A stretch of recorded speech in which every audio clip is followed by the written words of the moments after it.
All right, folks, let's talk about Belgium. The land of, well, not much, right? It's just waffles, chocolate, and fries. That's it. Nothing to see here, people. Move along. Why waste your time in a tiny country where you'll just gain 10 pounds before you even unpack your suitcase? Trust me, you're better off staying home and eating frozen waffles while binge-watching Netflix. I mean, seriously, have you seen the size of this country on a map? It's like the appendix of Europe. You're not entirely sure what it does, but you're pretty sure you could live without it. Did you know Belgium's so small if you sneeze on the highway you might accidentally drive into France? It's true. GPS in Belgium isn't for navigation, it's for keeping you in the country. First, let's talk about Brussels. Oh, the horror. The capital city, with its grandiose buildings and bustling streets, is a sight to behold, but not in the way you might think. They've got this ridiculously famous little statue of a boy peeing, the mannequin piss. It's like they decided that a toddler's bathroom emergency was the pinnacle of artistic expression. I mean, that's their pride and joy? A toddler's bathroom emergency? People flock from all over the world to see this, snapping photos and laughing as if it's the most charming thing ever. Impressive stuff, Belgium. Real classy. It's almost as if they're in on the joke, but the joke's on us, and don't even get me started on the grand place. This central square is the epitome of over the top. This central square is apparently a UNESCO World Heritage Site, but for what reason, I have no idea. It's like they just handed out the title to make Brussels feel special. It's just a bunch of old buildings with overly elaborate decorations. Every corner is dripping with gold and intricate designs. It's like they hired an architect who just discovered gold leaf and went completely overboard. Then there's Bruges. Bruges. It's like a Disney fairy tale vomited all over it. Cobblestone streets, canals, and those medieval buildings that are so perfect, they don't even look real. It's almost too picturesque to be true. Who wants to walk around in a picturesque postcard all day? Definitely not you. The charm is suffocating. And Ghent? Don't even bother. It's like Bruges' slightly more relaxed twin, but with the same overwhelming charm. It's just Bruges with a slightly more relaxed attitude. Like it's trying to be the cool, younger brother. But it's still just as annoyingly perfect. Newsflash, Ghent. You're not fooling anyone. Your charm is just as relentless. You're just as charming and delightful as your older sibling, which, as we've established, is a fate worse than death. The charm is inescapable. And the worst part? The people are lovely. They're so friendly and welcoming, it's almost unbearable. I mean, who wants to deal with that? Imagine being surrounded by kindness and warmth all the time.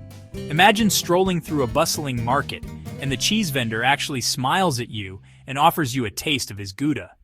It's like they're trying to win you over with their hospitality. Or picture yourself lost in a maze of cobblestone streets, and a local stops to give you directions, even offering to walk you part of the way. It's maddeningly nice. It's enough to make you want to scream, "Can't a person be miserable in peace around here?" The relentless charm is overwhelming. Honestly, the sheer beauty and charm of these cities is enough to make you physically ill. It's like being trapped in a never-ending fairy tale. You'll be wandering around, desperately searching for a single redeeming flaw, a pothole, a graffitied wall, anything to break the relentless perfection. But it's nowhere to be found. But you won't find it. Every street, every corner is meticulously maintained. It's like living in a gingerbread house. It's pretty, sure, but ultimately, it's just empty calories. There's no substance behind the beauty. In Belgium, they take their cities so seriously, they make sure every corner looks like it was hand-painted by a Renaissance artist. It's almost too perfect to be real. So inconsiderate of them not to have at least one ugly spot. It's like they're mocking us with their perfection. And the food? Oh boy, prepare to hate yourself. It's so good you'll wonder if it's even legal. The waffles are so fluffy and decadent you'll question every pancake you've ever eaten. They redefine breakfast, making you rethink your entire morning routine. They're like little pillows of heaven, dusted with powdered sugar and begging to be devoured. Each bite is a journey to a cloud of sweetness. And don't even get me started on the toppings. Fresh fruit, whipped cream, Nutella. The possibilities are endless and endlessly delicious. You could have a different combination every day and never get bored. The fries, frites, are cooked twice, so they're crispy perfection. Each fry is a testament to the art of deep frying. And they're not just some sad side dish, oh no. These are the main event, served in paper cones with a mountain of dipping sauces that will make your head spin. It's a festival of flavors in every bite. And trust me, you'll want to try them all, from the classic mayonnaise, yes, mayonnaise, to the more adventurous samurai sauce or Andalus sauce. Each sauce adds a unique twist to the already perfect frites. As for the chocolate, it's so good it should come with a warning label. May cause uncontrollable happiness and chocolate addiction. One bite and you're hooked for life. Who needs that kind of stress in their life? Not you. Life's too short to worry about chocolate-induced euphoria. From the delicate pralines to the rich truffles, Belgian chocolate is in a league of its own. Each piece is a work of art, crafted to perfection. And don't even think about resisting the charm of a Belgian chocolatier. With their beautifully crafted displays and tempting aromas, it's like walking into a chocolate wonderland. You'll be powerless to resist their sugary siren song. Once you step inside, there's no turning back. And then there are the mussels. Yes, mussels. A seafood lover's dream come true. Belgium might be a small country, but they take their mussels very, very seriously. It's a national treasure. Steamed in white wine, garlic, and herbs, they're served in giant pots with crusty bread for soaking up every last drop of that delicious broth. It's a symphony of flavors in a pot. It's a culinary experience that will leave you questioning why you ever bothered with any other kind of seafood. Once you've had Belgian mussels, there's no going back. And let's not forget about the beer. But we'll get to that later. Trust me, it's worth the wait. Because, honestly, we could do an entire episode on the evils of Belgian beer. And frankly, I need a lie down after just thinking about the sheer deliciousness of their food. It's overwhelming in the best way possible. Imagine eating a Belgian chocolate truffle and realizing it's better than any relationship you've ever been in. It's a love affair with every bite. Heartbreaking stuff, I tell you. But oh, so worth it. Now let's address the elephant in the room, Belgian beer. Over 1,000 varieties. Who even needs that many choices? It's just cruel, really, like being given a menu with 1,000 different types of happiness and being told you can only choose one. And those Trappist monks making beer in monasteries? Shouldn't they be praying or something? Instead, they're out here brewing liquid gold, crafting complex, flavorful beers that will make you question your entire existence. Like, seriously guys, get your priorities straight. Shouldn't you be off contemplating the future? From the fruity and refreshing wit beers to the strong and complex doubles and triples, Belgian beer is a journey of discovery for your taste buds. And don't even get me started on the sour beers, with their funky tart flavors that will make you pucker your face in delight. And the worst part?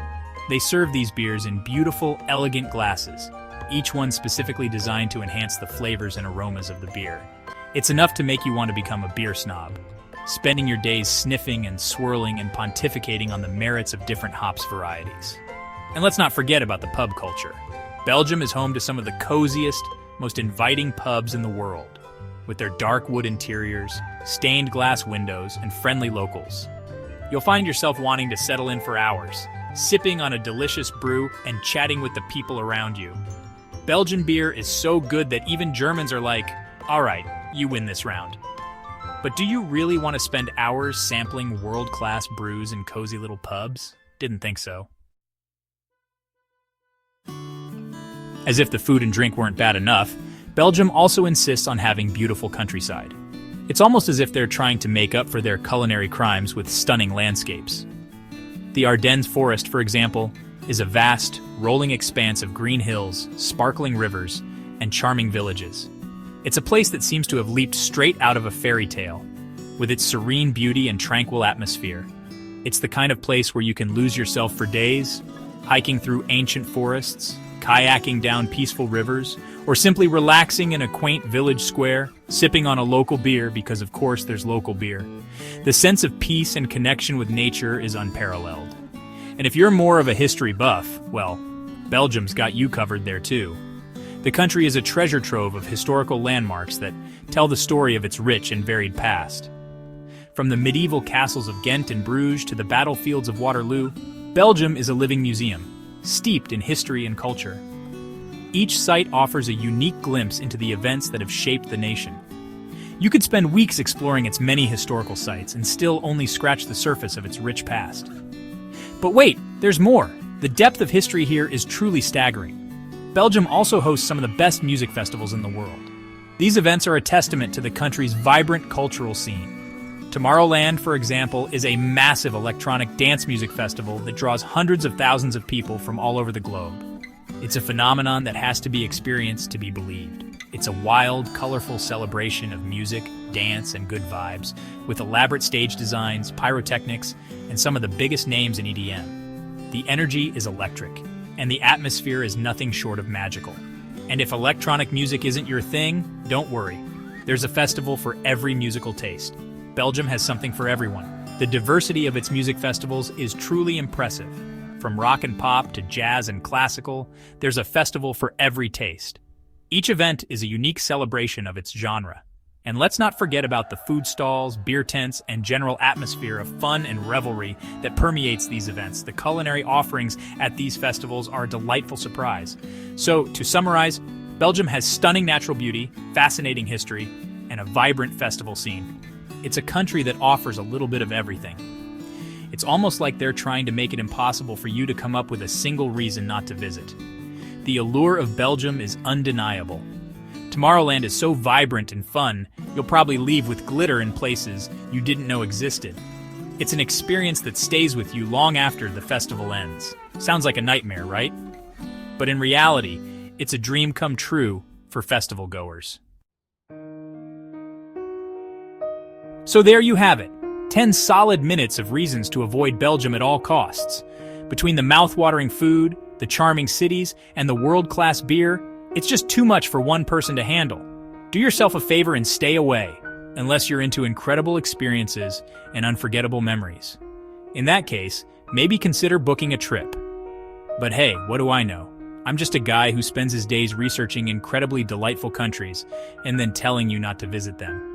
It's a tough job, but someone's got to do it. And remember, if you do decide to visit Belgium, just don't tell the Waffles I sent you. They might charge you extra for being a tourist. Like, comment, and subscribe for more totally serious travel advice. Or don't.